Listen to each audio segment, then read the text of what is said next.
Hi friends, तो कैसे हैं आप लोग। Welcome to H mechanical engineering world. Today we will talk about how to find calculate HP kilowatt for conveyor session 6। Please like and subscribe my channel H mechanical engineering world. तो हमारे पास कुछ data होना चाहिए, given data होना चाहिए kilowatt और HP को calculate करने के लिए। जैसे कि हॉपर के सेंटर से लेकर के हेड पुली तक का एंड का डिस्टेंस, क्योंकि हॉपर से ही हमारा मटेरियल गिरता है और हेड पुली से फिर नीचे गिर जाता है, तो यहाँ तक का हमें डिस्टेंस चाहिए। वो हम एज्यूम कर लेते हैं कि हमारा डिस्टेंस 50 मीटर है। और गियर बॉक्स का रेशियो हमें पता होना चाहिए, मोटर का आरपीएम हमें पता होना चाहिए, एंड हेड पुली का डाया हमें पता होना चाहिए। तो हम अभी एज्यूम कर लेते हैं कि हमारी जो कन्वेयर की कैपेसिटी है वो 50 टन पर आवर है। तो अभी हम उसे 50 टन पर आवर को मिनट में कैलकुलेट कर लेते हैं। तो 50 divide by 60 equal to 0.83 ton per minute हमारा आंसर आ गया, 830 केजी पर मिनट। टाइम को कैलकुलेट करते हैं, तो उसके लिए हमें मोटर के आरपीएम को डिवाइड बाई गियर बॉक्स के रेशियो को हमें डिवाइड देना पड़ेगा। तो भाई अभी हमारा आंसर आ गया 72 आरपीएम। नेक्स्ट हम बेल्ट डिस्प्लेस्ड देखते हैं। तो हमारी बेल्ट डिस्प्लेस्ड के लिए पाई इंटू डी करना पड़ेगा। तो 3.14 multiply 420 equal to 1318.8 millimetre belt जो है वो डिस्प्लेस हो रही है हेड पुली के एक रेवोल्यूशन में।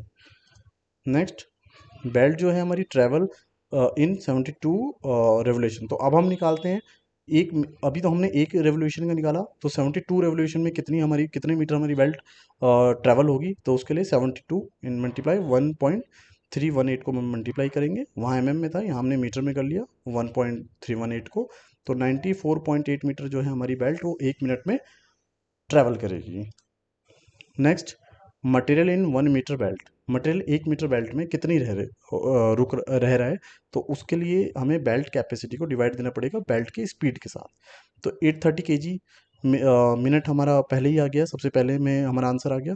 तो डिवाइड बाई 94.8 मीटर जो हमारी बेल्ट की ट्रेवल आया टोटल एक मिनट में, तो इक्वल टू 8.7 केजी मीटर हमारा जो है आंसर आया। तो weight of material in belt conveyor फिर अभी हमारा 8.7 पर मीटर आया। अभी हमारे पास कन्वेयर जो है वो टोटल 50 मीटर ले रखा है हमने, हॉपर के सेंटर से लेके हेड पुली तक के एंड तक का। तो 50 मल्टीप्लाई 8.7 केजी को हम मल्टीप्लाई कर देंगे, तो 435 केजी हमारा आंसर आ जाएगा। तो अभी हम बेल्ट के वेट को प्लस मटेरियल के वेट को कैलकुलेट करेंगे। तो अभी हमारे पास मटेरियल का वेट तो है, बट बेल्ट का वेट अभी हमें निकालना पड़ेगा। तो अभी हम एज्यूम कर लेते हैं कि हमारे पास 50 मीटर की long belt, width 650 mm and thickness 10 mm। तो belt weight equal to volume of belt multiply by density. तो वॉल्यूम के लिए 100 मल्टीप्लाई 0.65 मल्टीप्लाई 0.10 मल्टीप्लाई डेंसिटी जो होती है बेल्ट की, जो ये बेल्ट जिस मटेरियल से बनी होती है उसकी होती है 1360 केजी मीटर क्यूब। तो इसको जब हम सॉल्व करेंगे तो 884 केजी ब्लैंक बेल्ट का जो है हमारे पास वेट आया। नाउ टोटल वेट हम करते हैं कैलकुलेट। तो बेल्ट का वेट हमारे पास आ गया 884, प्लस हमारे पास मटेरियल का वेट ऑलरेडी है 435, तो इक्वल टू 1319 केजी आया। अब हम निकालते हैं फ्रिक्शन ऑफ कॉफिशेंट। तो रिक्वायर्ड बेल्ट पुल टोटल वेट फ्रिक्शन कॉफिशेंट के लिए हमें 0.5 से मल्टीप्लाई करना पड़ेगा।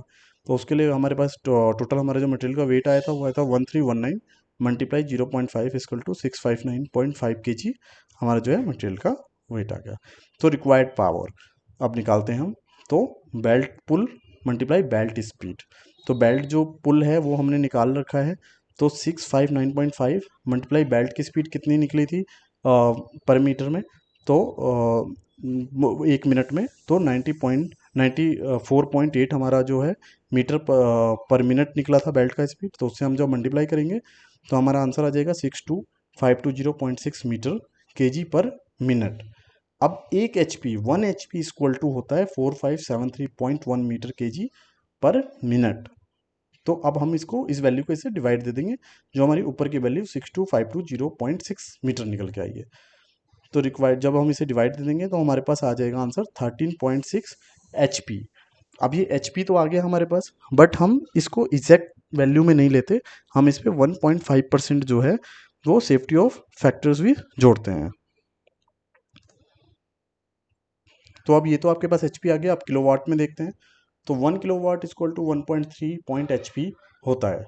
तो अभी हमारे पास किलोवाट है, HP है हमारे पास। तो अब हम रिक्वायर्ड पावर HP जो है उसे डिवाइड दे देंगे 1.34 किलोवाट को। तो हमारे पास आ गया 10.1 किलोवाट। अब हमें 10.1 किलोवाट हमारा फिक्स आ गया निकल के, बट अब हम इसके ऊपर safety of factor add on करेंगे, तो हम 1.5% ऐड करते हैं इस पर। तो safety factor of safety for motor equal to 1.5%। तो मोटर की जो पावर आई अब हमारी निकल के 15.1 किलोवाट आई। तो आप इस तरीके से इस फॉर्मूले से फाइंड आउट कर सकते हैं कि आपको कितने किलोवाट में चाहिए या एचपी में चाहिए। Thank you for watching this video. Please like and subscribe this channel, H Mechanical Engineering World।